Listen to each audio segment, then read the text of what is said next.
Bangladesh football ফেডারেশনের সভাপতি কাজী সালাউদ্দিনকে পদত্যাগের জন্য ২৪ ঘন্টার সময় বেঁধে দিয়েছেন সাবেক ফুটবলার ও সংগঠকরা।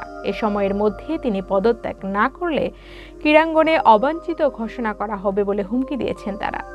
আজ বাংলাদেশ ক্রীড়া উন্নয়ন পরিষদের ব্যানারে মতিঝিলের বাফুফে ভবনের সামনে মানববন্ধন করেন সাবেক ফুটবলার ও সংগঠকরা। সেখানেই এসব ঘোষণা দেওয়া হয়। বিএনপির কেন্দ্রীয় নেতা ও বাংলাদেশ অ্যাথলেটিক্স ফেডারেশনের সাবেক সভাপতি আব্দুস সালাম, জাতীয় ফুটবল দলের সাবেক অধিনায়ক ও তারকা গোলরক্ষক আমিনুল হক, সাবেক তারকা গোলরক্ষক সাইদ হাসান কানন, রুম্মম ওয়ালি বিন সাব্বির সহ সাবেক ফুটবলাররা এ মানববন্ধনে অংশ নেন।